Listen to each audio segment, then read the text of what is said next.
Good evening, Mount Vernon. It is Sunday, May, I think, 16th, something like that, 2021. This is Mayor Shawyn Patterson Howard. Welcome to Sundays with Shawyn. Tonight we have with us our Councilman Derek Thompson, our School Board Trustee Cynthia Turnquest-Jones, our Commissioner Glenn Scott, Commissioner of the Police Department, and our Commissioner Damani Bush, Commissioner of the Department of Public Works. And tonight we'll be talking about public safety as well as DPW, as today starts the beginning of DPW week nationwide. And we want to share with you some of the things that we're doing for this week. Just wanted to give you some quick COVID updates. COVID numbers in Mount Vernon are drastically low. New infections have gone down, and we believe that has to do with about 18,000 people in Mount Vernon right now being vaccinated. So we're seeing that our numbers are going down. We've seen that Dr. Fauci has said that we can remove masks inside and outside if you are vaccinated.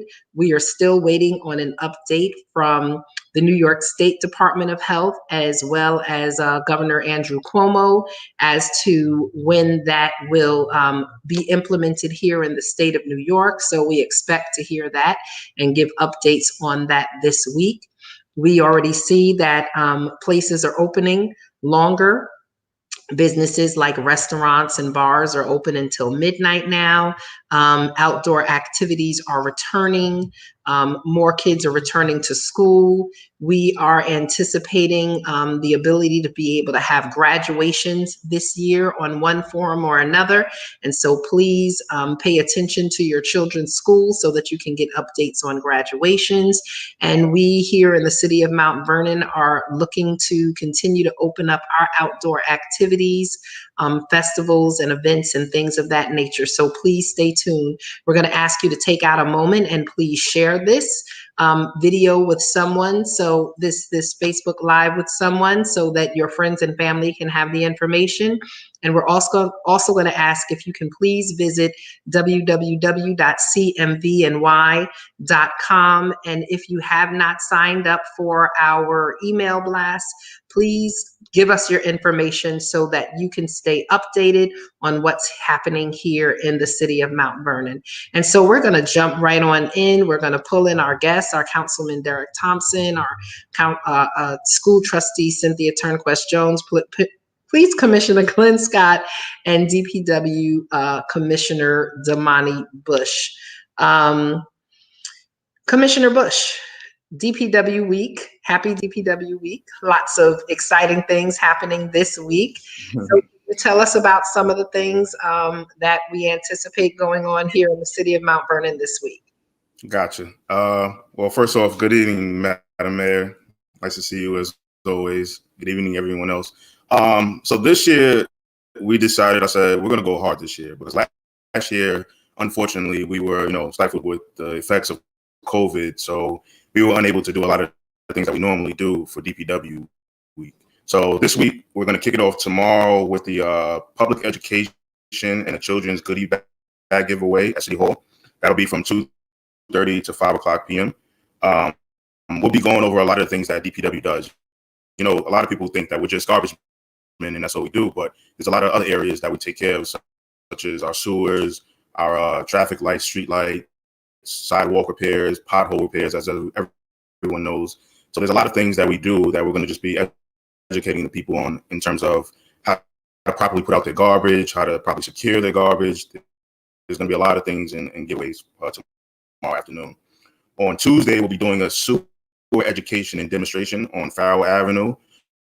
So as everyone knows, we're under a lot of scrutiny with our sewers, but we are doing a lot of work, and we want the public and we want to show everyone what we're actually doing. So we'll be having our sewer trucks out there. We're going to be rehabilitating a manhole on Farrell Avenue. We'll have our camera trucks out there to camera some of the lines. We'll be showcasing our new equipment that we have, which is our SL-RAT, which stands for Sewer Line Rapid Assessment Tool. And that has the capabilities of doing evaluations of our sewer pipes, which we've been doing a wonderful job with. So I'll give the guys a lot of credit with that. On Wednesday, we have our private event, which is our employee cookout at Harley Park for all our employees. And that'll be Wednesday at 12 o'clock. On Thursday, I'll be doing a career day at Pennington School. Oh, I think you skipped the flyers, but it is. Yeah, Thursday I'll be doing a career day at Pennington School where I'll go speak to some of the kids, and I'm excited about that. I love talking to the kids because they always have a lot of questions about DPW, so that's going to be cool. And then on Friday we're doing our DPW appreciation and dedication ceremony. So fire and PD, they always have ceremonies and show a lot of respect to the guys. So I said we have to start showing respect to our DPW guys as well. These guys are out there on the front line every day, getting the job done, making sure that the garbage is collected and dealing with a lot of the issues that we have. But I think it's time that we really show them appreciation for what they do on a daily basis. And then on Saturday we do our Team Up to Clean Up event and our beautification day. We'll be planting flowers throughout the city in different locations. We'll be cleaning up some vacant lots, some abandoned zombie homes. So we'll be doing a lot of work that day. And actually this Tuesday evening, we have a pre-meeting. So if anyone wants to join in and help us out on next Saturday, you can email dpwconcerns@cmvny.com.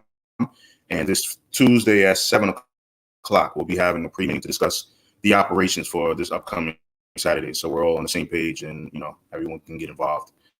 So it's a very exciting week. I'm excited. Like I said, last year we weren't able to do a lot of things, but this year I said, let's turn it up a notch and let's get everybody involved. It's about the community participation as well and engagement and keeping everybody involved so we can do this together. DPW has a lot of work. We have a lot of things that we have to do on our own, but we need the community to get involved more than ever now because there's a lot of things that we have to address as a whole and as a community. So I'm very excited.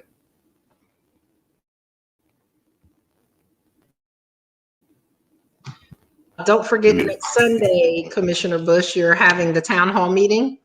Oh yeah, I'm so sorry because it wasn't on my calendar. Well, yeah, the Sunday on May 23rd, we're doing our first DPW town hall meeting.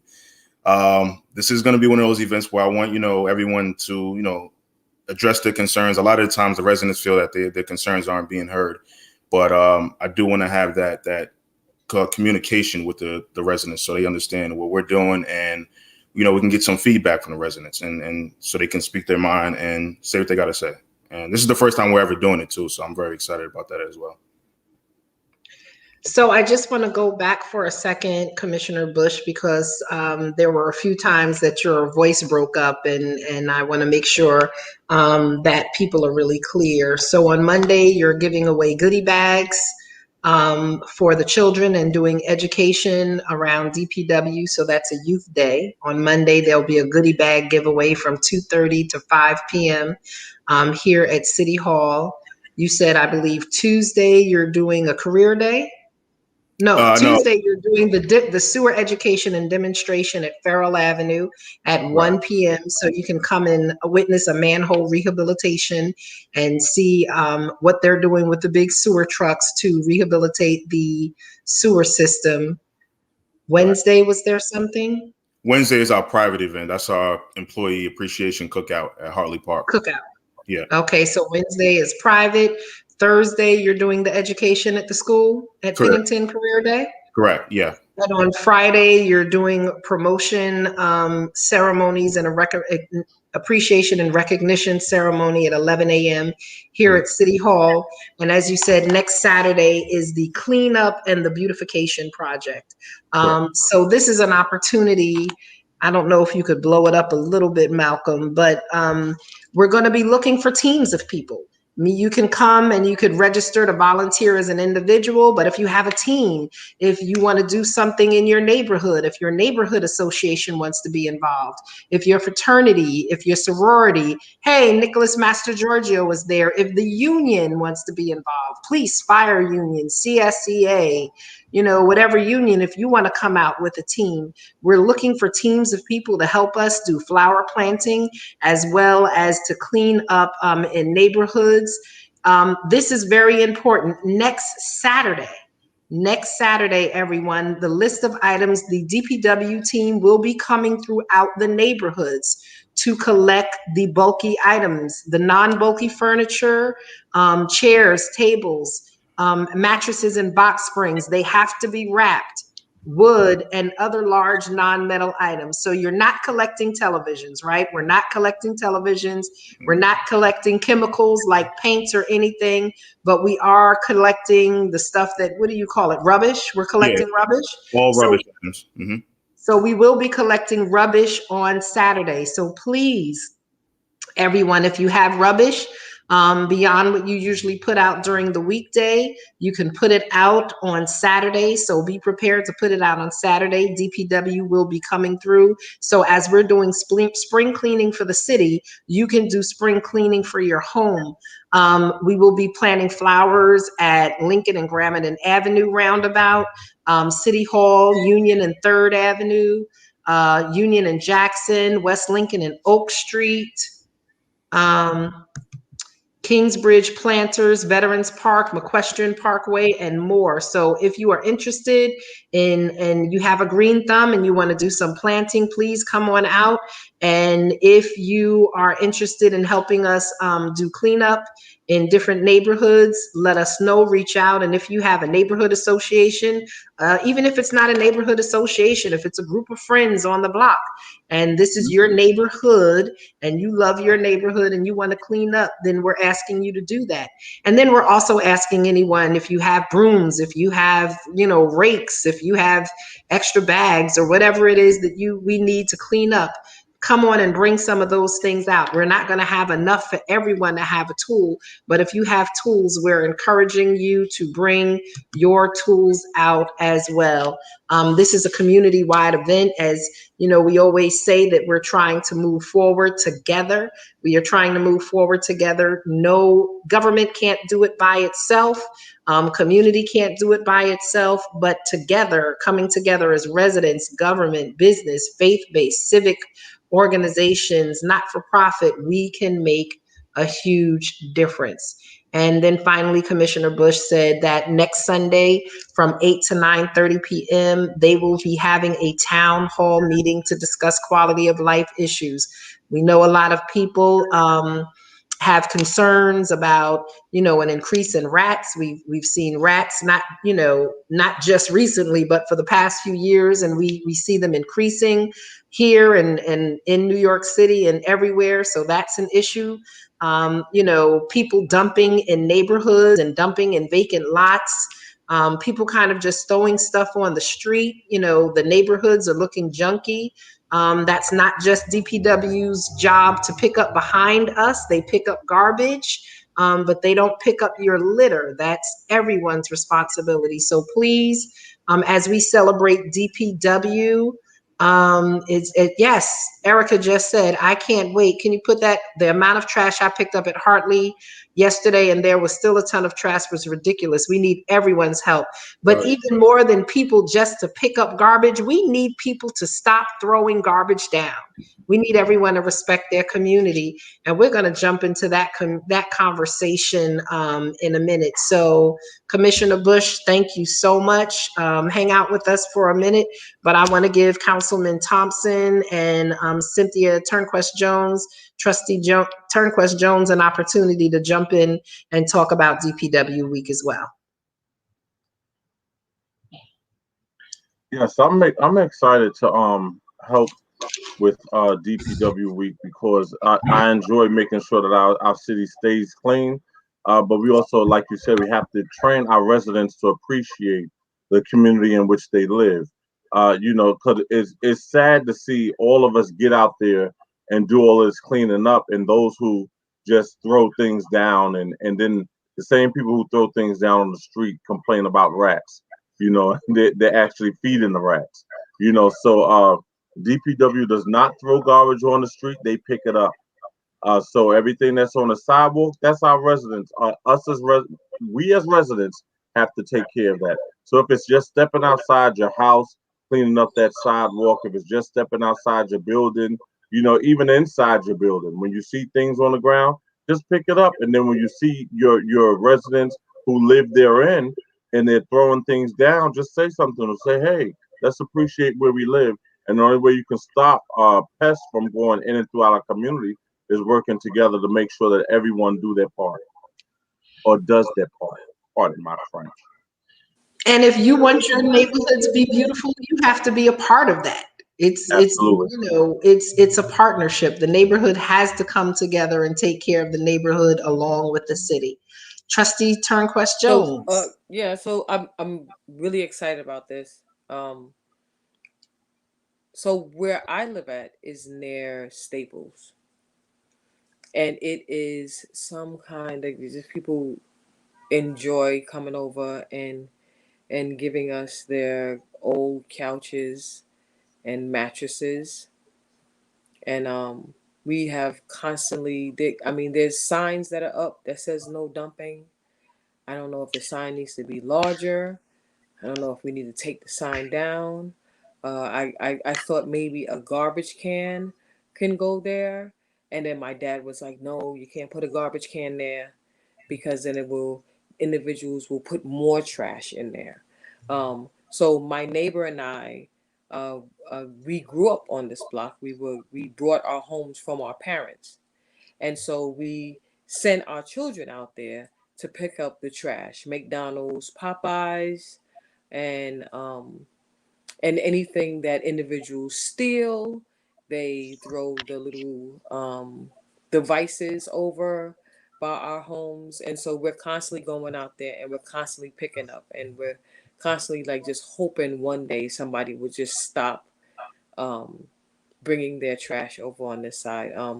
I just hope that there is DPW going to pass out flyers, or how can I get flyers so that I can put them on the 400 block of Seneca and Tecumseh, so that we'll know what days to put out the bulk on the Saturday.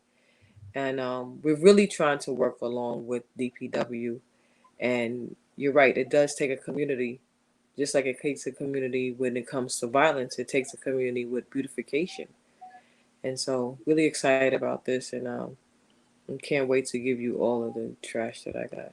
How does that sound? But I have a question. So, what days can a person put out? This was a question at church today. So, what days can a person put out tires? And a clarification as to what you mean by wood.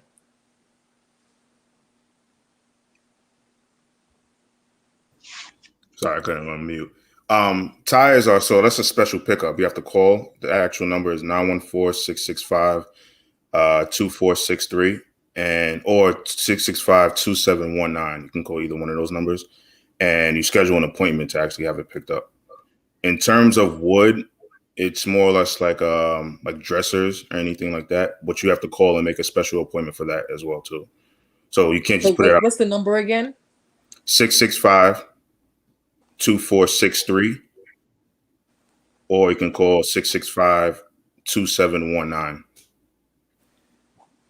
So, okay. So you make an appointment for tires, and then when you're gardening, your materials that you're picking up, like your leaves and things of that nature, what day is that on?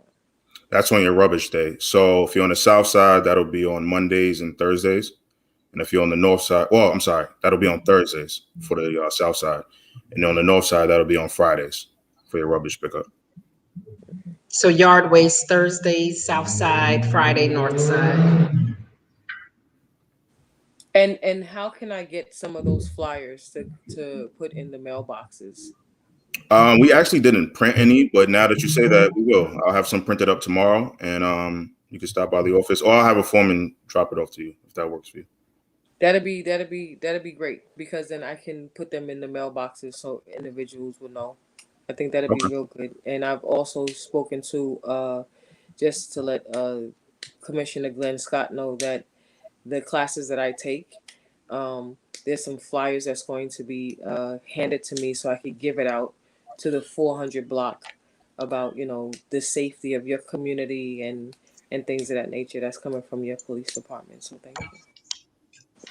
And I know we have become so accustomed to flyers, and a lot of people require flyers. One of the challenges with flyers is that when you haven't paid your Xerox company, when you haven't paid Staples, Office Max, things of that nature, it's kind of hard to run off $30,000, $30,000 flyers to hand out. So we have been doing a lot of things digitally. Well, We just also put don't one do. in my mailbox. No. I'll make the We'll copies get some myself. out. We'll get some out. But the community might ask, why aren't you kind of just leaving stacks of flyers in different places? It's really hard. We have resorted to buying our own paper, trying to buy toner and things of that nature. So we reserve the use of the Xerox machines for those things that are most critical, like permits and applications and things of that nature. Sorry, but that's kind of where the city is right now. But we will continue to try and push it out also digitally. And maybe we might be able to try and see if we can get some type of robocall out for next Saturday, because we want people to know that they can put out bulk trash on Saturday. So thank you so much, Commissioner Bush. We appreciate you. We know that you're getting ready for the week, so we're not going to hold you. And I want to say thank you, because while we are being sued by the Department of Justice on behalf of the Environmental Protection Agency and the New York State DEC, Commissioner Bush and his team have been out there, and over the past 6 to 8 months, you've completed all eight of the critical repairs, compliance repairs that we had to do for Yeah. the DEC. This is the most work that has been done on the sewer system in many years. And earlier when he talked about the SLRAT, that's the sewer line rapid assessment tool. It took a while for us to get that paid so that we could get that underground and really start taking cameras and evaluating our sewer system. But we do finally have that in hand, and they're out there. So again, thank you so much, you and you're very, very, we call it the muscle of the city, right? DPW is the muscle of the city. And so we want to give a shout out in advance, and let DPW know that we will be celebrating you guys all week. But not only will we be celebrating you, hopefully many of us will come out to work alongside you and help you with cleaning up the city. So thank you. Have a good evening, Commissioner Bush. Thank you. Appreciate it. So next up, we have our Police Commissioner, Glenn Scott. Commissioner Scott is a veteran of the Mount Vernon Police Department who retired and came back in January of 2020 to take over the department. If you could kind of, hold on. Commissioner Scott, can you turn down your computer? Okay, yeah, there you go. Came back to lead the department in January of 2020. If you could just mute for a second, so we're gonna pull you in. There you go. These Zooms are not easy. To lead the department. We want to give condolences to the Boyd family. Last week we lost Anthony Boyd Jr. He was killed. He's 17 years old, and he was killed here in the city of Mount Vernon through gun violence. So we are praying for the Boyd family. We know that they are in mourning, but this community is not only mourning with them, we are standing with them. And not only the Boyd family, but anyone who has lost a family member or a loved one here in the city of Mount Vernon. The police department is still actively looking into those. We are focused on solving these homicides. We are focused on bringing those who commit this type of violence to justice. But it cannot just be done by the police department alone. We need everyone. If they said many years ago, if you see something, say something. If you see something, you hear something, you know something, say something. We will not be able to stop this type of violence in our community or any community if people are afraid to come forward and help us solve these crises. And it's not just about solving them, it's also about preventing them. Many of us know people who have illegal weapons or who are involved in different activities. We want to reach out to our young people and our young adults and our grown people before acts of violence happens to help them get on the right path. So before we bring in our Commissioner Scott, I'm just going to bring in our Councilman Derek Thompson, because he serves as the Public Safety Chair for the City Council. and works very closely with the police department. So Councilman Thompson, before our Commissioner Scott jumps in, do you have anything to say? Not too much, because Commissioner Scott and I have spoken on several occasions, and he's doing a great job with public safety. A lot of people are talking about police reform, but police reform only works well when we have community reform at the same time. So training our community to respect one another and to do what's right by one another, and keep our city moving forward. So I'm happy that we have a commissioner who really cares about the community and wants to put people in place to get the job done. So I'm excited to continue working forward with him. Thank you so much. So Commissioner Scott, we're going to turn it over to you. I'm going to mute myself. And then can you just share with us, some of what is going on with the PD and how we are working here in the city of Mount Vernon to not just address gun violence, but, how we're looking to address public safety overall. Thank you, Mayor Shawyn Patterson Howard. Thank you, Councilman Derek Thompson. Thank you, Trustee Cynthia Turnquest-Jones. First of all, I want to say the police department is expressing its condolences to the Boyd family.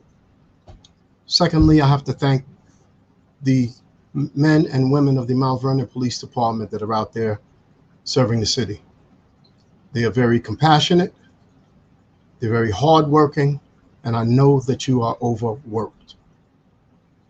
I also want to address the staffing, civilian staffing and dispatchers. You too are overworked, because as we feed more officers out into the street, these officers were helping you in your ancillary jobs in the department. The police department knows that policing is not the solution for gun violence. We've had programs in the past that have practically locked down communities and were unfair to certain neighborhoods. We're doing a pro-policing plan, okay, where we are trying to forecast the areas that are out there with recent gun activity. We are currently partnershiping with our federal ATF, DEA, and FBI. And we would like to make it known that people that are out there doing gun violence are going to be receiving federal time. Federal time is a lot stricter and a lot harder than your regular state time.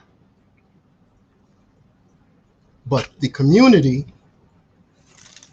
has to seek its own solutions. And the police department has come up with a plan called CORES. And what we're seeking to do is beautify the city of Mount Vernon, cutting down the weeds, doing environmental sources to help clean up areas, because sometimes policing can be as simple as locking a gate. It could be as simple as cutting down weeds or boarding up abandoned houses. We're partnershiping with healthcare facilities, mental hygiene, wellness. The mayor has a program out there where she's looking to increase jobs in the community. And things like rats and infestation also need to be addressed. DPW did an excellent program today. They addressed conditions out there, mainly people throwing food out into the areas that the rats live, and cutting down the weeds and grass and sealing up the holes that are out there in the street. We're calling on the spiritual leadership of the city to get involved. And we are not going to saturate areas just with police, but with the spiritual leaders, community leaders, and shareholders that are in the city. We're partnering up with the Westchester County PD. The quality of life group that we have in the city is going to be out there enforcing. The fire department with their code enforcement. The buildings department. And we're also seeking out help from Mount Vernon PD's intel and gang units, and intel and gang units all over, including New Rochelle and Yonkers. We're creating pin maps of areas in need of these services. We're going to rely on neighborhood teams, maybe even try to increase the ring cameras in the area and set up neighborhood watches. We also have youth leadership programs where we are going to assist the youth in committing to talking to their peers and doing things like bully prevention and guidance for the other youth in the community. We have businesses that make a lot of money in the city. We're going to hold them accountable to invest in this city, to get out there and do job programs. We have revamped our auxiliary police. We're going to have them doing community events out there so the police can concentrate on the violent crime. The federal memberships that we have with us are working on gun trafficking, okay, to see how these guns are flowing into the city of Mount Vernon. We are currently have the ATF helping us actively investigate homicides, 2 homicides from 2020, a homicide from 2018, and they've helped us substantially last year. That also goes for the DEA, who is handling our major narcotic investigations. The FBI has a program called Safe Streets, and they are currently joining us in making the streets safer in Mount Vernon. Our youth division is currently and actively working with the youth in the community to try to curtail the violence that we're seeing with teenagers. Teenagers are now going out in little robbery groups and robbing delivery people and some seniors. So the police department is actively trying to bond with the community and the businesses to increase safety in the streets. Everybody wants their kid to be able to walk to the store and buy some milk and come home safely without you having concerns. And that is our goal.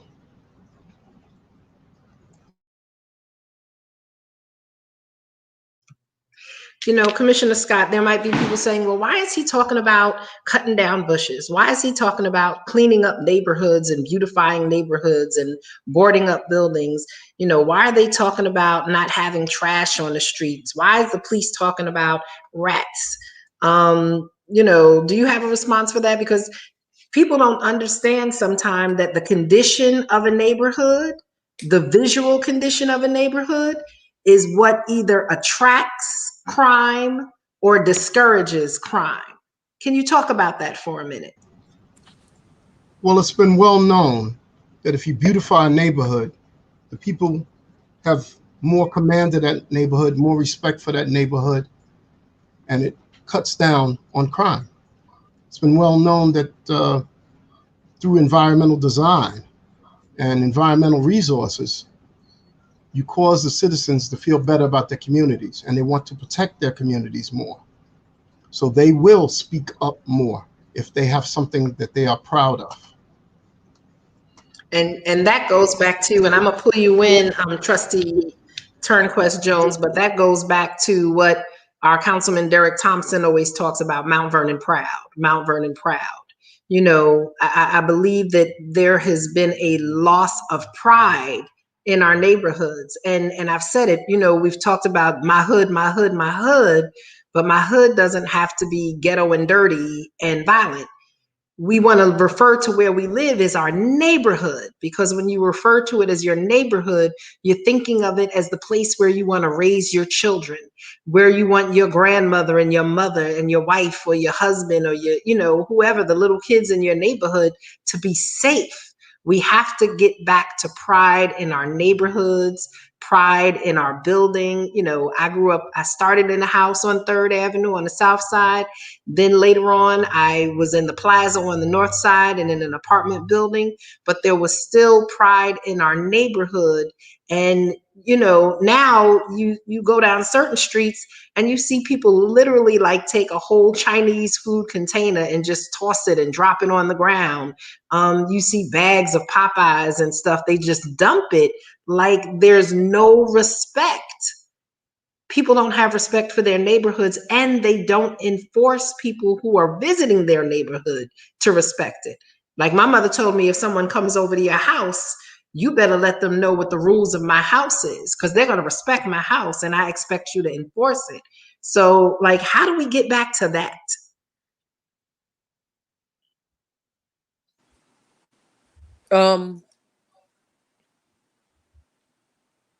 So I don't believe in using the word role model. I believe in using the word real model. So I walk the streets. I live on Seneca Avenue, and after I started taking these classes with Mount Vernon Police Department, I look at things from a different perspective. So what Police Commissioner Glenn Scott spoke about was DPW is talking about trash, and the police department is talking about trash, and both of them are talking about lighting your area, and they're also talking about the way that you maintain the grounds. And so maintaining your grounds mean a lot. It either attracts individuals to come and prey on a neighborhood with an E, or it attracts other individuals to come around and pray for the neighborhood with an A. You have the lighting that's in neighborhoods make you yourself afraid to walk down the block, or the lighting in the neighborhood invites you to walk down the block. The Mount Vernon Police Department they also provide a service where they will come to your house when you get your cameras installed, so that it will point the correct way. Because the individuals who are installing your cameras, they're only in the business for installing cameras. They're not really in the business to make sure that your household is safe. But Mount Vernon Police Department will also come and talk to you about facing it the correct way and making sure that you have the cameras in certain spots where you live at. They also talk about things such as leaving your car door open. You just inviting the person. You might as well just say, hey, yo. In fact, just open up the door and just leave it there and go in the house and go lay down and go to sleep, because you just invited individuals to come in and rob you and prey on you. And so it's us being a real model of how we care for Mount Vernon, and how we are not going to accept individuals to come in and prey on Mount Vernon. And so these are the different steps that we need to start taking in order to change the narrative. So we are a part of changing the narrative. We are a part of changing the perception of individuals coming to Mount Vernon, or the individuals who do live in Mount Vernon, to stop what they're doing. And I don't usually think that you could just stop what you're doing, but you can interrupt and lower the percentage of what is going on. Yeah. Also, Mayor, I think it's important for us to turnkey information every time we learn something, and we have something where we're using our best practices. It's important for us to share that information. If I have cameras on my house and I know that they're working well, but if I see my neighbor didn't install theirs right, speak to my neighbor and tell them how to install it. And it's just people don't like sharing information. It's the craziest thing to me. But where much is given, much is required. So share the information that you've learned, so others around you can know the same information. And then you have this fort, you have this front where everyone is on the same page and they know exactly what to do. But if you're keeping information to yourself, you're just doing harm in the long run, because you're the only one with that information. I mean, how much does a cost? How much does a A ring what? camera? A ring A camera. ring camera, the door camera costs anywhere from $100. That's about a refurbished one, to like $199. You can get the indoor cameras as well. The indoor cameras, if you go on Amazon, the indoor cameras are $59, and they're really cool because they're about this big that you can put, you can hear and you can speak through it, right? So you can even use the indoor camera and just place it in your window. If you have a second floor, that can cascade the entire house, you can just, and they all come with the swivel mounts. So you can just have it leaned over that will cover the entire front of your house. So when something goes on, you don't have to go out there and ask everybody, well, what happened? All you got to do is review that camera. And the great thing about it is it has an option. I have mine on my phone. The Ring camera has an option where if I see something illegal or something that wasn't right in my community happen, and I know I have Commissioner Glenn Scott's number, I can actually take that footage from Ring and share it right to his phone. And it Or has that option. Yeah, and it has that option on every Ring camera. So I always encourage everyone to get one. It's for the betterment of your safety. So I think it's a great asset. so, I was very hesitant. It took me a long time to get a Ring camera on my house, right? It took me a long time. I was like, oh my God, why do I need this? I'm not afraid of my neighborhood. But then I also understand it's not just me being afraid of someone breaking into my house. It's really it's another level of neighborhood watch. Mm-hmm. Neighborhood watch back in the day was the little old lady on the block standing in the window looking to see who was doing things outside. So now, because of technology and because all of us are busy and running in and out, we don't have time to sit in the window. Not even our seniors aren't sitting in the window like that anymore. But having these cameras really creates a surveillance blanket around our community. And so, if you have rings on your house, or and I don't want to say Ring because that's a brand, but if you have some type of surveillance system that looks out, on your house, if something happens on your block, the police can always come by and ask to see the video. But even if you said they even have them for inside, right? So you could put one in your window. So even if you live in an apartment, you could have one, and it can kind of point out into the neighborhood to see some of the things that are happening. It's all about neighborhood watch. The police cannot be every place all day. If we had 2,000 cops, police officers in this community, the community would scream. They're like, oh, you're over policing the community. They're saying you can't just be out on every corner in front of every store and in front of every house all day. You're never going to have enough police to prevent everything from happening. But we have enough residents who, if you come together and we're working together with the police. So we had a meeting on Thursday night. This was the first meeting. It was an initial meeting. I called up a few people who I know who work and who walk and who do this without being called. They just do it organically on their own.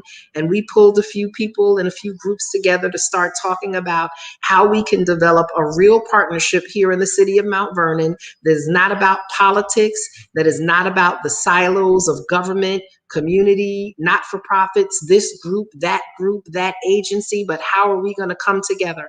Because when there is an act of violence in this community, it's not only the person who is shot or who is hurt that is affected, it is their family, but it also brings a level of domestic terrorism to our community. Why do I say terrorism? Because people are striking fear in the hearts of people in this community. Someone might have a targeted person, but anytime anyone is shot, beat up, jumped, stabbed, or robbed, it makes everyone in the community, in that neighborhood, and sometimes other neighborhoods, afraid. And so, we have to find a way for all of us to come together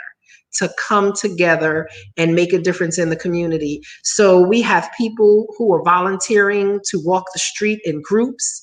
We're not asking anyone to do it every night, We're not, but if you have Mondays that you can volunteer and walk with a group of people in your neighborhood, Tuesdays, whatever the night of the week, we're asking our not-for-profit agencies to be out there with these groups. So if we run across people who have mental health issues, substance abuse issues, homeless issues, that as we're walking, we can talk to the people in the community and we can start addressing issues as we're doing the outreach. SNUG, Nation of Islam, we had our basketball coaches, our football coaches, some of our youth groups. We had our DA, our ATF, we had some of our faith-based leaders. And this, like we said, was a very initial meeting. We had school board trustees, we had our Councilman Thompson, we had police, fire, DPW, Youth Bureau and Recreation are going to be pulled into the fold. So we're starting an organic movement here in Mount Vernon where we're coming together, because pointing fingers has not worked for the last 30 years, and it's not going to work going forward. Pointing fingers and talking about who should be doing this, that doesn't work. Being a Facebook warrior isn't going to work. What's going to work is us getting up, walking the streets, developing relationships, mentoring, engaging, speaking to the hurt and the pain that so many people are feeling in the community. And that's what's going to work. That's what we want to do. Commissioner Scott, I mean, you've been around in the PD for how long? Can you just share what you said at the meeting the other day? You've been to how many meetings and how much has that worked? Well, I was stating that I first came into this community in 1986, and I've been to so many vigils, so many deaths, and nothing has come out of any of them. Everybody gets together, they promise that they're going to be a unit, they promise that they're going to get together, and then everybody goes out on their individual silos. The plan that we're trying to do now is to make people have commitments and actually attend and back up what they're saying. I mean, it's time for us to stop talking about stuff and get to doing. And it's just that simple. I'm tired of going to all the empty conversations, okay, and all the rallies, all the vigils, all the protests, and then it ends right after that. It's time for us to get together and do what's best for Mount Vernon as a whole, as a community, as one unit. I mean, the police department did something unheard of this year and last year. We worked with the fire department. It was always been a fire department, police department rivalry. But now we are together in the FD. And when the FD goes out there and they have COVID things and enforcement, we're with them. And when we need them, they're with us. Okay? So if the PD and the FD can get together, we can get the rest of the city together.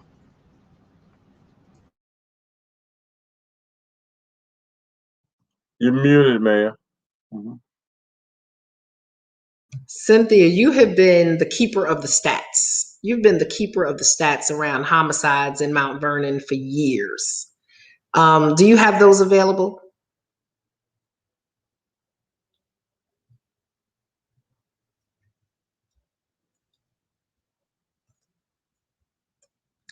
You're muted.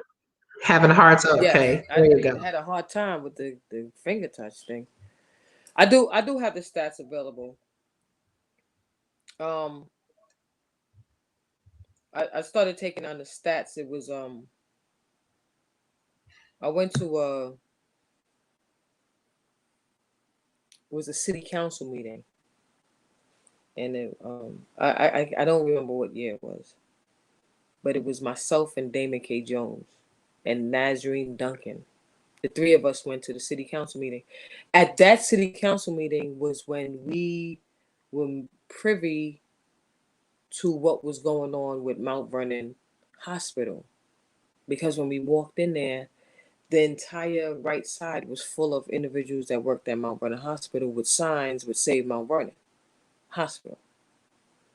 And so when I got up to speak because it was 24 hours of 3 killings in one day. And then that made me start looking at the statistics as to what was going on in Mount Vernon. Because it's easy to live somewhere. And I don't know if this is a guilt or this is just life. It's easy to live somewhere and not really know what is going on. And I'm talking about individuals like myself who live in Mount Vernon. They pay their taxes. They try to bring up their children the best way that they can. And they still don't know what's going on. I started looking up the statistics and started asking questions. Because it's the mothers that I was sitting with who they were all saying that the cases were all cold, right? Including my godson, Kason O'Shane Kane. And so while these mothers were saying, you know, my case is closed and my case is closed and, you know, my case is cold and nobody ever solved my case, there was one woman in there who sang at the funeral of my godson, of my student, Ramarley Graham. And her son was murdered in Mount Vernon also. So I started looking up the numbers. And it was and that's when I found out that, so when we compare places like Pelham have about, and correct me if I'm wrong, Commissioner Glenn Scott, Pelham have about 3 police departments or 3 different stations in Pelham. Pelham is heavily policed, just to let you know.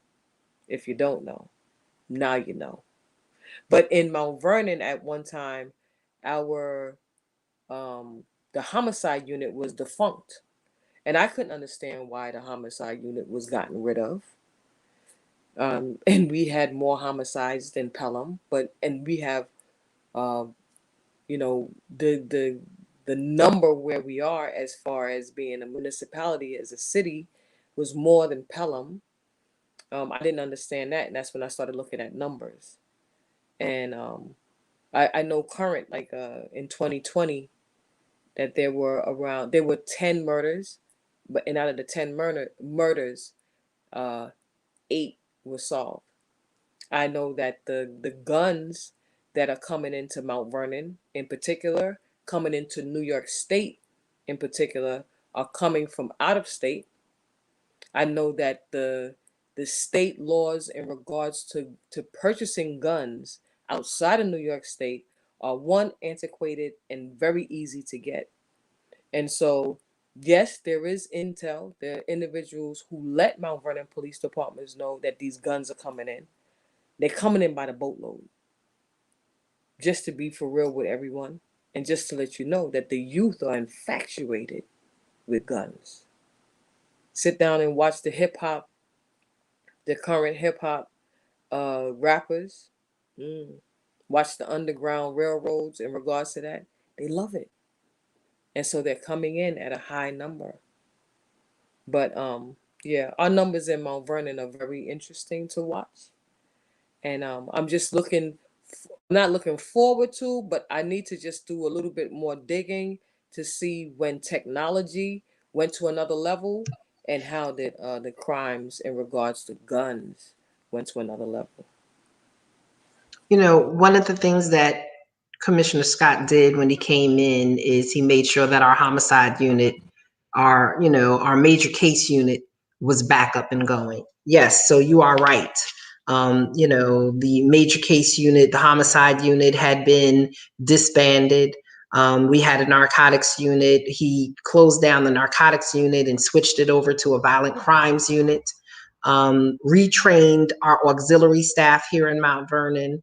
Redid a lot of training. Mount Vernon's department has experienced what we call badge drain over the years. We're experiencing a lot of badge drain right now. We are the lowest paid police department in the region. None of our unions, police, fire, Teamsters, or CSEA, has had a contract. All of their contracts expired on December 31st. So Mount Vernon, as a community, we have the lowest paid employees. They've been working for 4 years without a contract. There is not a contract this year forthcoming because we don't have visuals line of sight into the finances here in the city of Mount Vernon. We don't have access to that information in the controller's office so that we can even see how we can do that. So, that is definitely impacting morale. In our city, there had not been a police department civil service test since 2016. Most police departments have a list that is for 2 years, good for 2 years, Commissioner Scott. And we hadn't even had a test for 5 years. We wanted to do one in 2020, but COVID came and all civil service tests were knocked down. So, we haven't had an ability to hire Mount Vernon residents because the list ran out and we were hiring residents from outside of the community and then had to go to Westchester lists. So it's been real challenging. It's been real challenging as we've lost some very good senior officers to other departments around the county for a multitude of reasons, pay being some of them, morale being a part of that. Yes, he said, is that why they have, we lost about 5 officers to Greenberg this year, and probably about 9 or 10 to Westchester County and, Scarsdale community, Yonkers, Newcastle, all of that. We are underpaid, no contracts. This year, at the beginning of the year, we were talking about layoffs. We have challenges, major challenges with overtime because we have a very tight budget here in the city of Mount Vernon, in a way trying to avoid layoffs. So it's a rough time. But as we said, we need the community. We know we have challenges in our police department. No one is running away from that. But we do have good officers. We have well-trained officers. We have a committed administration who wants to do the work, but there are no quick, easy answers or fixes to challenges that have been cascading down the hill for years and have hit us this year and in 2020 as never before. But our focus still is to come together with different sectors and stakeholders of this community to address community violence.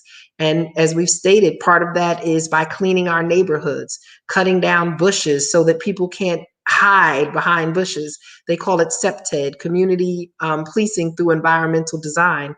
So you want to make sure that neighborhoods are well lit. You want to make sure that people can't hide behind bushes.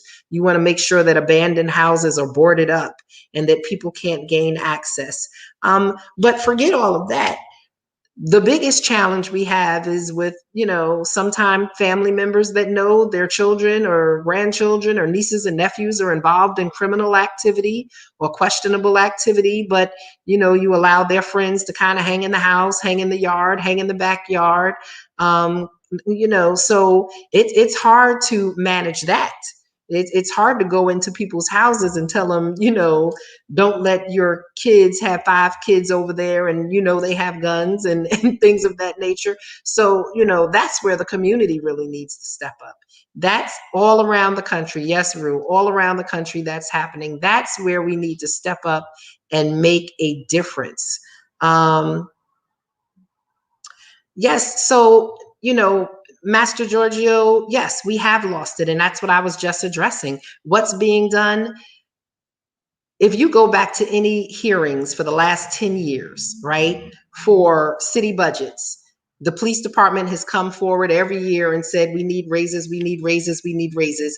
We cannot accomplish in a year or a year and a half, especially with a controller who does not cooperate with us, who's not collecting taxes, and we don't know how much money we have in the bank. We can't turn around and give big raises in contracts. That's just not possible. So are we going to lose maybe another 10%? Yes, we are going to lose them. That is the hard reality. And we're not just sitting back and saying that we don't care, but I don't have a magic wand. I'm not going to overpromise what I can't promise. This is, we have inherited a whole bunch of crap for years that people did not address pay parity, for years that we did not address some of the controllers' behavior, for years that we did not address the fact that we have not invested in police cars and in a lot of things that we need to do here in the city. So that is a challenge. So there's no overnight fix. President Master Giorgio of the PBA, there is no overnight fix. But the bottom line is us working together. Now, if it becomes a battle, well, this is what's going to happen if y'all don't do that. The only people that's going to lose is the city of Mount Vernon. So it's about the administration, it's about the PBA, the fire union, CSCA, Teamsters, everyone working together. We understand that Mount Vernon unions, Mount Vernon employees feel like they have been taken advantage of for years. And I would not argue with you on that. But to act like we're going to be able to turn it around immediately, especially in COVID, and not having a cooperative controller is unrealistic. So we are having no problem sitting down and talking often, but everyone has to work together. Everyone has to work together. It's not about email battles. It's not about Facebook battles. It's not about battles in the media. It is about sitting down and working together. One of the biggest challenges that Mount Vernon also has that we very rarely talk about is everyone says we're overtaxed. What is the city doing? Well, Mount Vernon, 63 to 65% of your taxes do not come to the city of Mount Vernon. They go to the school district. And so the city of Mount Vernon operates on 23 to 25 cents of a dollar. And so we have to look at a lot of things at how the money and the taxes are broken up into Mount Vernon and see how they can be distributed and redistributed to make sure that we can take care of public safety, capital repairs, education, and all of the needs here in the city of Mount Vernon. It says, why can't we make, Kevin, I don't know if you haven't been looking at this or if this is your first time looking, we have called in the state regarding the controller. We've called in everyone regarding the controller. And, they've written reports and said that she's not being transparent. She's not doing her job. We've had judges rule against her and tell her she has to pay the bills. But no one is willing to come in. We can't. No one said that she's doing something criminal. We just feel she's incompetent at minimum. And so that's what everyone's dealing with and how they're moving. Rashana Jones said that can you put that back up there? People should not let their kids hang out with other people's kids who are running amok, period. My mother did not let me hang out with people she did not know and never know and met their parents. We need to gain control of our youth. Yes, parents have to be parents. We can't parent your kids. Go on, Derek. I know you're ready to rip on this one. No, but you know what? It's so many people can find so many problems in and throughout our community, right? But very few people help with solutions. Right. I'm born, raised, educated, and employed in Mount Vernon. My mother didn't give us an option growing up. It was you're going to do this. So we went to the library. Whether we liked it or not, we had to go to the library. And on certain days they had movie night. We bought our popcorn and we ate at the library and things of that nature. But after school programs were available then, we were in after school programs. We didn't always want to go to these after school programs, but my mother made us. She was like, you don't have a choice in this. So she made us, and once we got there, we were excited to be there and we liked the programs. But initially, we didn't have a choice. It was like, my mother, no, you're going to this program. There's no ifs, ands, or buts about it. So there are several programs and things that are happening great in the city. For every one problem you find, there are 100 great things going on in the city of Mount Vernon. But we can't force you to take part in it.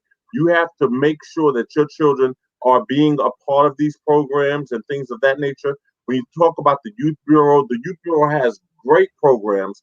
And the numbers are low sometimes because people are not getting their children involved. The after school programs in every school building, they have numbers, but the numbers are not high as they should be.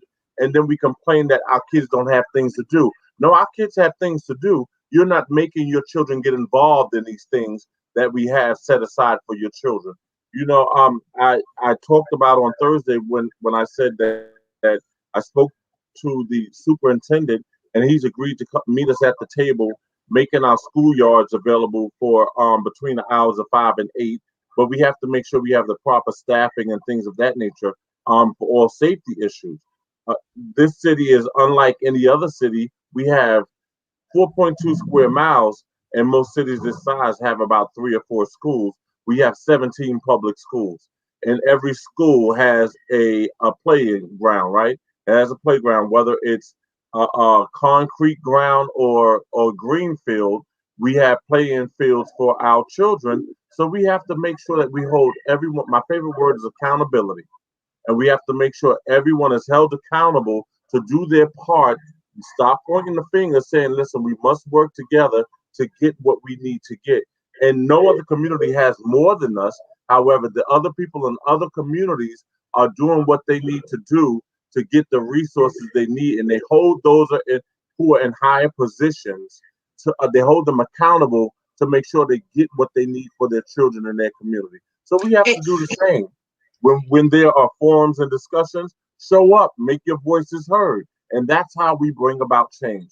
But for us to sit back and just have another nice song and dance is just unacceptable. And you said something, and Cynthia, I'm sure you could attest to this. In the Youth Bureau, we have plenty of free after school programs, from everything from elementary all the way up to people who are 25 years old. They're not full.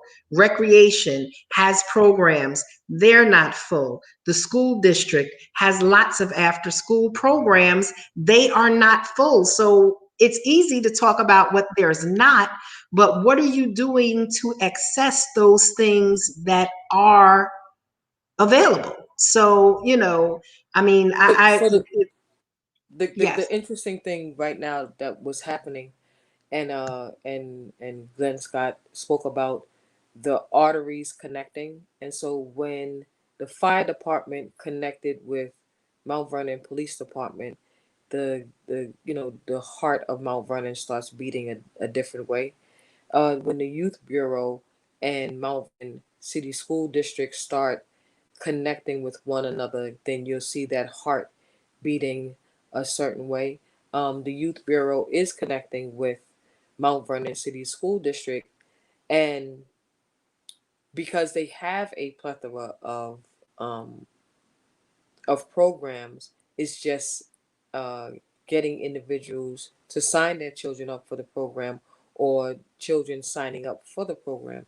In the same breath, in regards to us having 17 schools and having 17 playgrounds where individuals can enjoy themselves in, that is a super idea. So here comes the accountability of the adults who go into the playgrounds after hours and conduct themselves irresponsibly, so that the next morning, when the children are coming into the playgrounds, there are massive amount of liquor bottles and the things that you cannot talk about, that you do behind closed doors, that they're doing inside of the playground. And then we have individuals who become livid, which they should be livid, that the playgrounds had to be shut and closed because of safety reasons.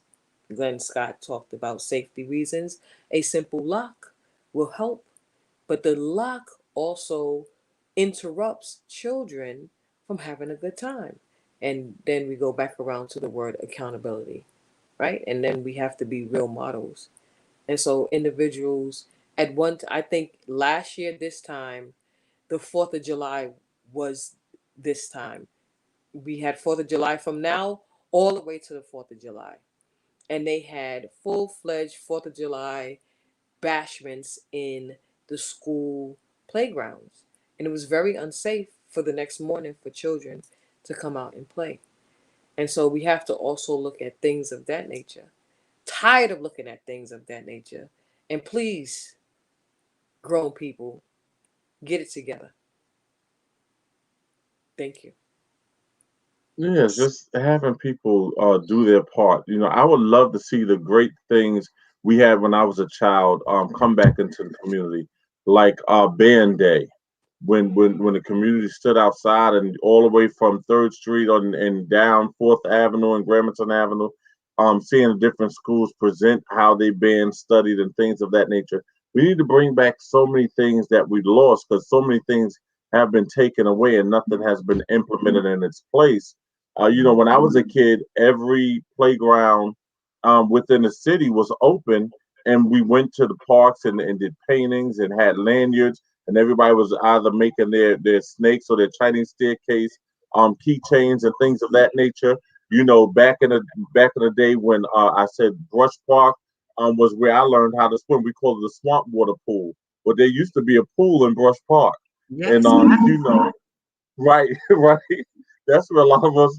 That pool was dirty, but we learned to swim in it.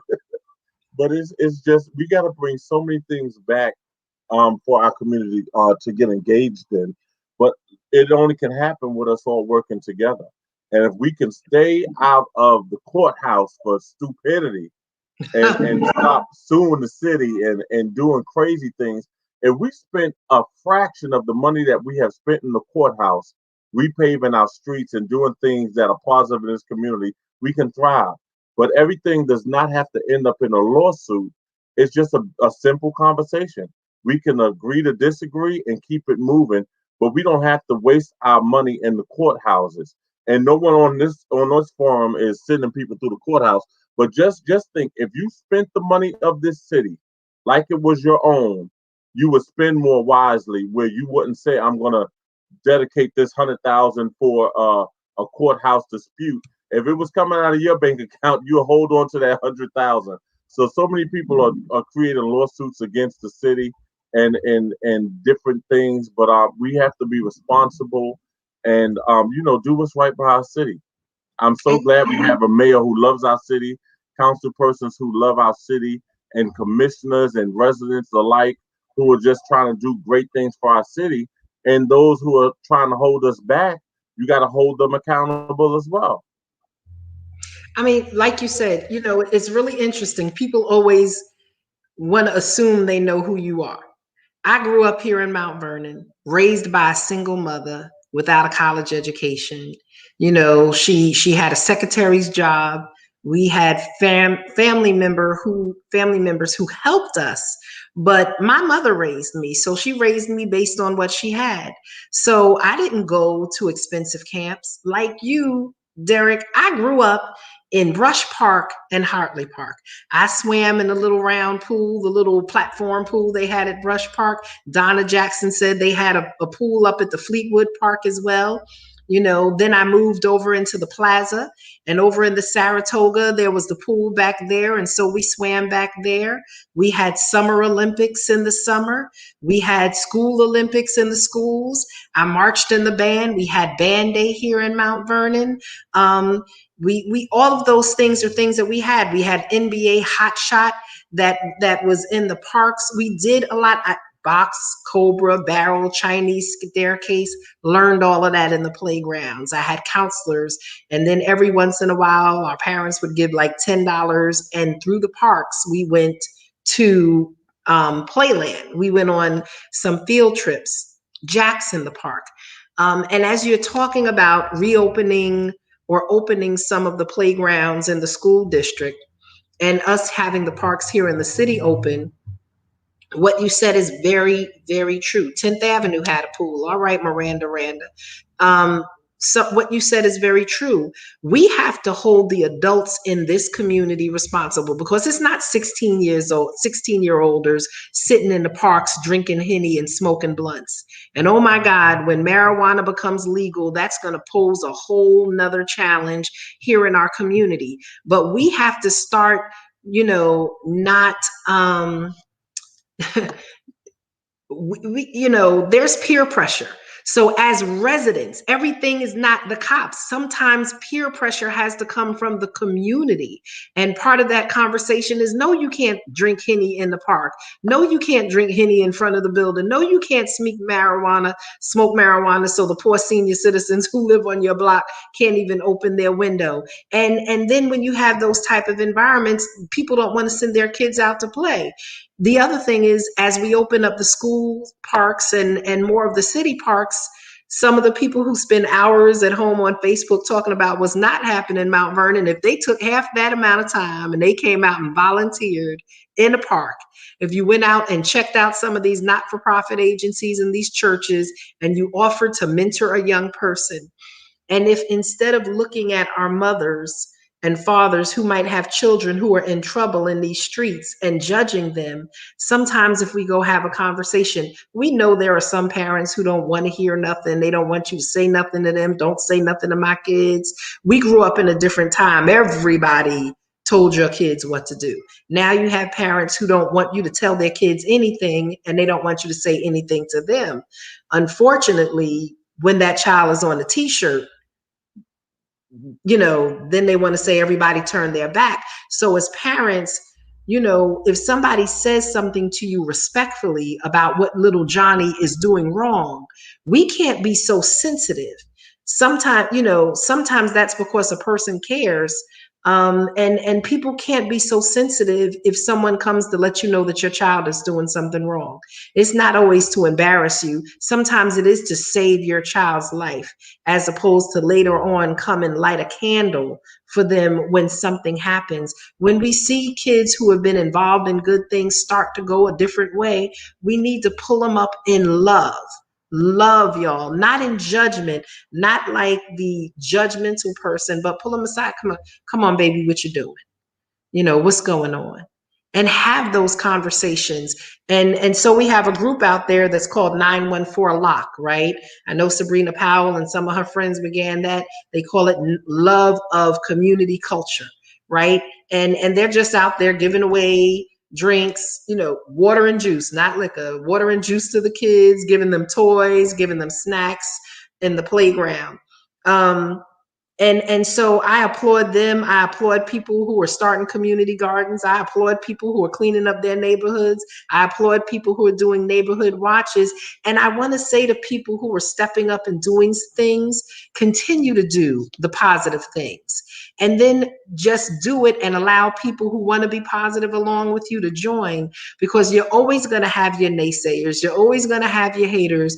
I saw someone say, oh, why are they giving out sweets? They should be giving out healthy treats. Well, then if you want to give out healthy treats with 914 Lock, then you go to the supermarket and buy some fresh fruits and go down and meet with them at the playground and help them give out some fresh fruits.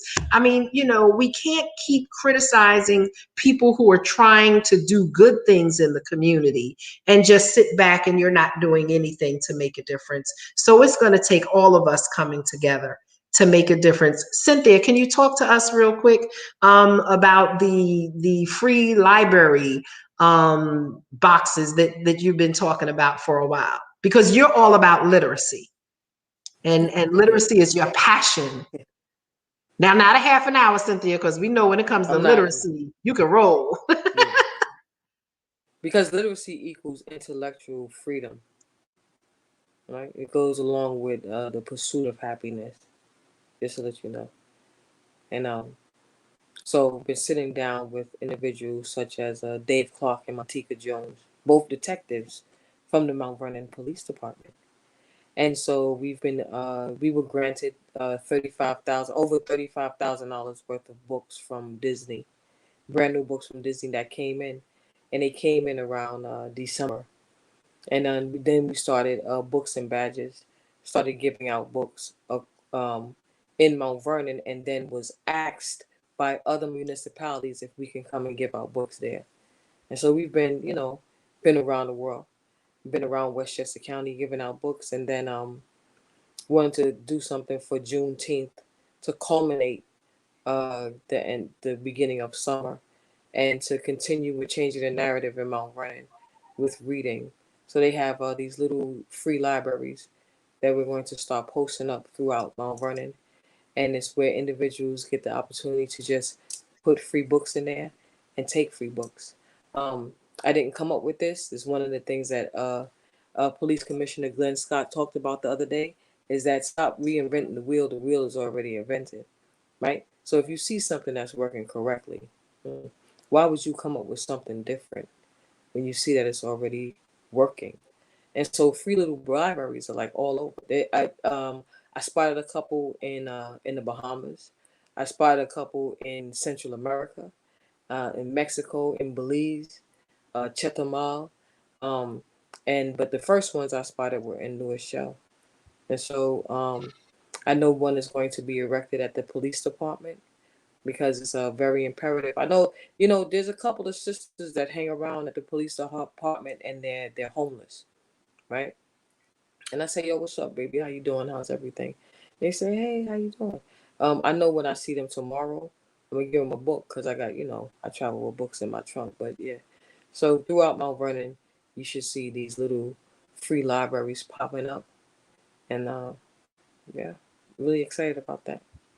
And people all over are constantly asking, where can I donate books? Like my niece Kirsten reads like crazy and she goes through books. And then once she finishes books, she doesn't know what to do with them. So, if you have books in your house from your children, as we're putting up these free book stands around the community, you can go and just deposit those books in those boxes and other children can come read them. And then when they finish those books, they can put them back in and take other books.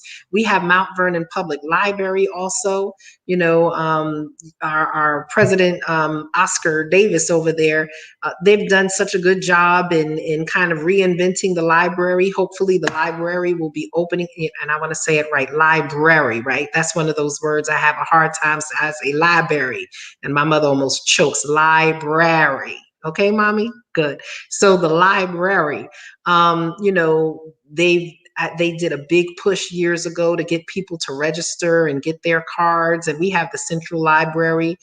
Cynthia, I know you've partnered with the library over the last few years to do Let Girls Learn, to do different reading events. But literacy is critical, not just for our children, but for our adults. And so if we have adults in the community who cannot read, please come forward. Let's start having these conversations so that we can get you tutors, because that's going to open up the opportunities for jobs, but not only jobs, but careers for you. And then we have lots of adults who oftentimes you don't find out. I was a social worker for many years. And so I would have clients say, oh, I got cut off of DSS, or my social security got messed up, or this other, Section 8, I lost my Section 8. And what it was oftentimes is they would get mail from different government entities telling them that they had to come and re-register, that they had to recertify, but they couldn't read. And because they couldn't read, they didn't show. And because of pride and not wanting to be judged, very rarely do people reach out for help. I've had people in my family who I love very dear, who've owned homes and raised children, who were functionally illiterate. And so we know the issue of literacy is major in our community, and we don't want people to be afraid. And that also contributes to a lot of the violence, because there are people who have given up on themselves and they feel like other people have given up on them because they can't read. They've lost hope. They want to stand out on the block.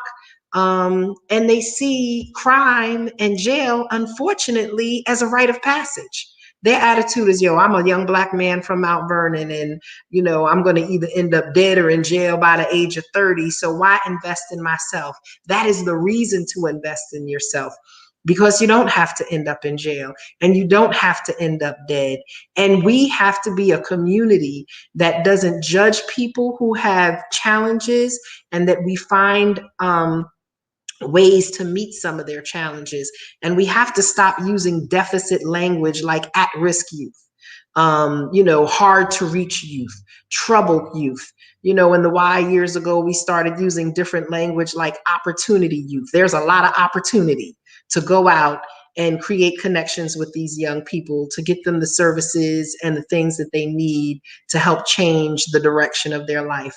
So Mount Vernon, we have challenges, but with every challenge out there comes an opportunity to make a difference. And so what I want to know is, I want to see people start flooding Facebook with what you are willing to do, not what you want someone else to do, but how you're willing to step up and how you're willing to make a difference. And I'm not saying 10 hours a week, but how can you use 1 or 2 hours a week to make a difference in this community? And if 100,000 people would give 2 hours a week, that is 200,000 hours of manpower that will transform our community together. Yes, Sylvia, Stephanie Swan, stop labeling our children. We have to stop labeling our children. We have to stop making them think that they're disposable. And if we stop believing in them, and if they stop believing in them, in their selves, then we're just going to continue to see crime rise throughout our community. I want to give each of you a moment to give some closing thoughts, and I'm going to say nothing else. So I'll close with this. I'll just say, our children live up to the label we give them, right? So if you say you just like your father because he's anything negative, or you just like your mom because she's anything negative, start speaking life into your children. Start speaking great things into your children, and let your children be children. When I was a child, I was unable to sit in the same room with adults because you had to sit in the room with the children. So let children be children for as long as they can. Your habit should never be your child's habit. Make sure you protect your children at all costs, and do whatever you can. Do what's right by yourself so you can do right by others. And moving along, we can get things done. Cynthia?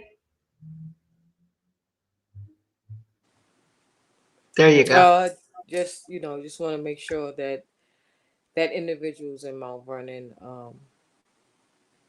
hang out with DPW, work towards cleaning our city and uplifting our city and planting. Very, very important. Being part of the gardens that are popping up. Brother Arthur Muhammad is doing a spectacular job with My Brother's Keepers, and going around and making sure that that there are gardens throughout the city of Mount Vernon, and using that sustainability mindset. And last but not least, just look forward to the free little libraries. And let's read. Mount Vernon reads. And I lied. I'm going to say something. I want to thank you, Cynthia, and I want to thank you, Councilman Thompson, for signing up for the Civilian Police Academy, because it is your participation also in that. You were both all active before that, but even going through that Civilian Police Academy, you have a greater appreciation for public safety and what it takes to keep a community safe. So thank you. And we encourage others to please look up and look to register for the next Civilian Police Academy. Commissioner Scott, we're going to let you finish it out tonight. Thank you. Well, thank you for giving me that honor to finish this out. I have to commend Trustee Cynthia Turnquest-Jones on her literacy program. She informed me of something that I didn't know, because I know that in the past, and I may be dating myself, but adults had to learn from children's books. And she tells me now that there are adult books made to help with literacy. And that is a great factor, because adults get embarrassed. They still have their pride. I would be remiss not talking about gun violence. The overall statistics in Mount Vernon is that crime is down. For April this year and April last year, it's down over 20%. But shots fired is up over last year. We haven't had the amount of murders that we've had last year. I think we had 6 about this time last year versus this 1 due to gun violence. But parents, I heard this from Brother Arthur the other day.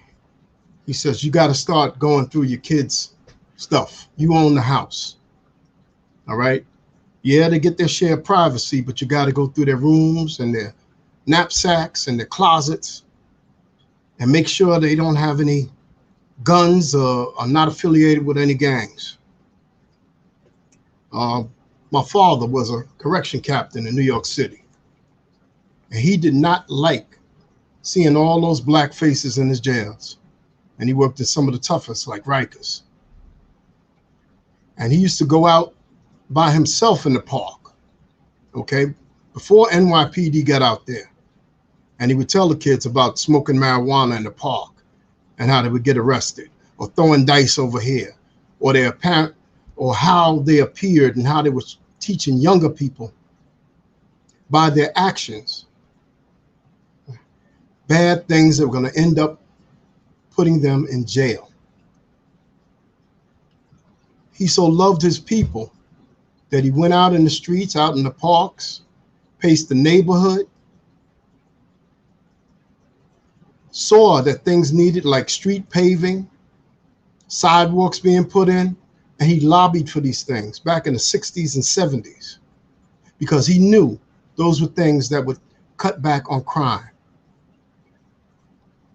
So if my father did this and a lot of our fathers did this, what is the matter with us? Why can't we get out there and do the same thing and bring our communities back? Thank you. Thank you, Commissioner. Thank you and the hardworking men and women of the Mount Vernon Police Department for the work that you do.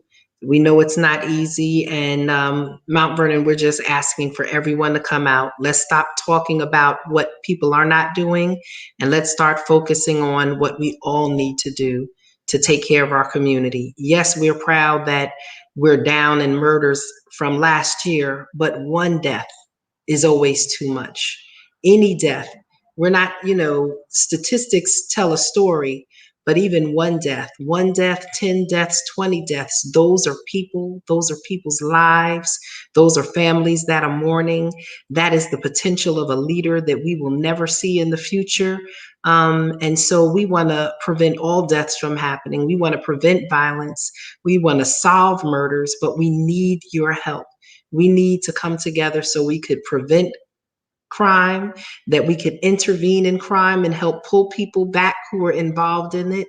And then those who have gone away from our community for jail or group homes as they're returning, how we can help reintegrate them back into our community in a safe and responsible way and give them an opportunity to change their lives and get on the right track. Mount Vernon, we love you. We appreciate you. We need you. And we need to do this together. And until next time, God bless. Everyone have a good, safe, and productive week. And let's challenge our neighbors and our families and friends to become involved in transforming Mount Vernon for the better. God bless and good night.